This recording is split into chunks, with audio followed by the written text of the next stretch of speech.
mercy, He's the God of grace, He's the God of forgiveness, and He's here in this place. Oh, He's God when it's good, and He's God when it's bad. He's the source of all comfort. He's the source of all comfort. He's the source of all comfort and hope in the midst of our pain.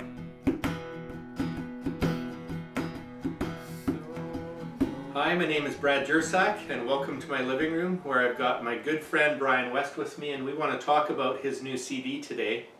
And so maybe I could ask you, what's the name of this CD? The CD is called Don't Give Up. Okay, which title song, am I right? Yeah, title song. And we've just heard some of that, haven't we?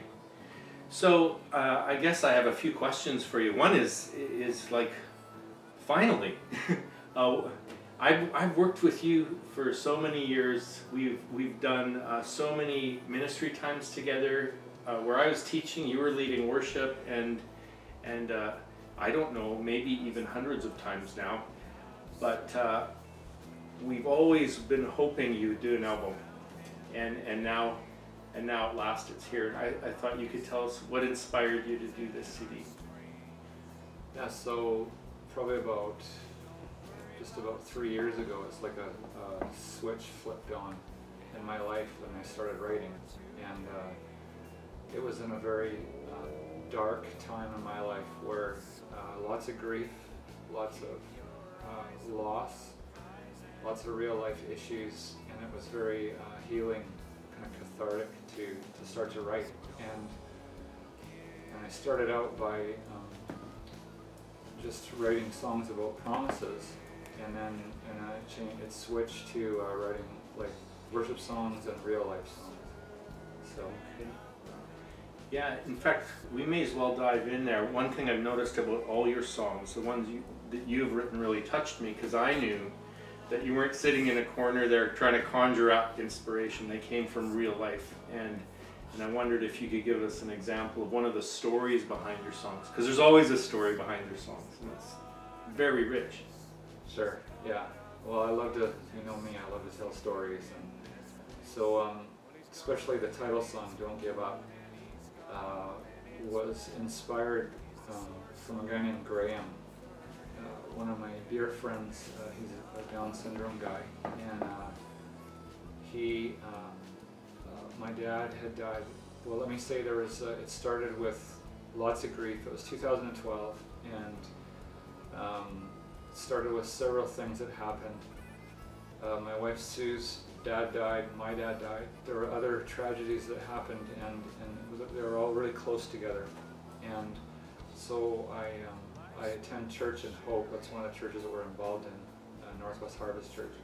And so I went there just after my dad had died in April 2012, I believe. And attended the service, wanted to just be by myself. I didn't want to talk to anybody, interact with anybody. I was really grieving,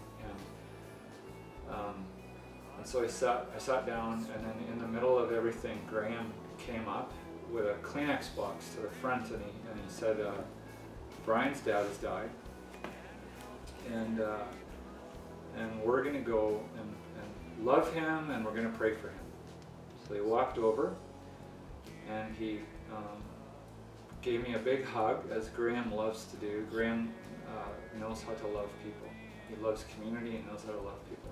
So he hugged me, and then everyone gathered around me to pray for me, and of course I just lost it at that point.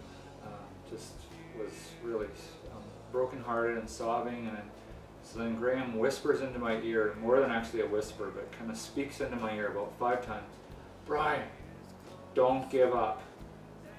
Brian, don't give up. And so after I went home after that, and probably in the next couple of weeks, this song came to me, Don't Give Up.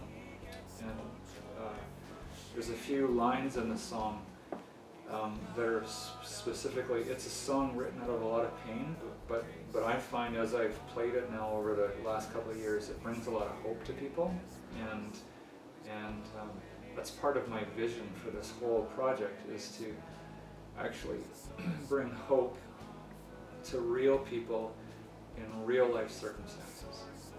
That you're not going to get anything from giving up or chucking in the towel, but you just keep going.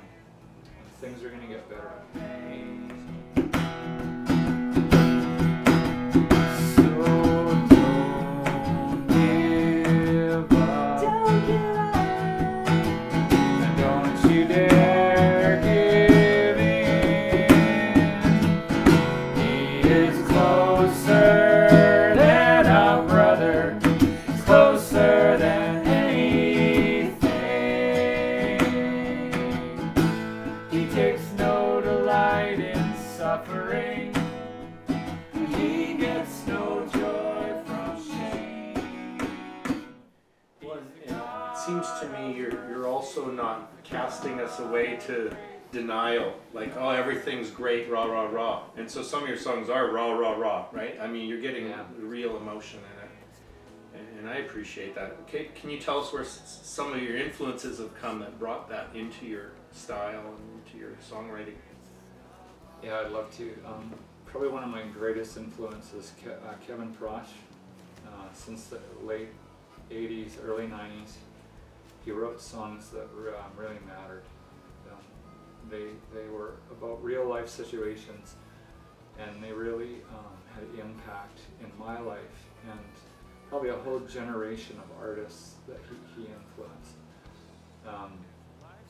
And even last Sunday I was leading worship at Hope, and I heard one of the old albums, on, and I'm like, oh, that's old Kevin Prosh stuff. I can hear it right away. He took church music, and he was one of the few artists during that time to make it really real. And so he would be one of my first biggest influences. And then I got to be on staff with Norm Strauss at Valley Christian Fellowship. He was a huge influence in my life too. Just an excellent songwriter, and I really esteem him as a musician. And then I was thinking, well, another huge influence in my life is James Taylor, and probably one of the best songwriters in history that writes about real life stories. And that's what I'm trying to do.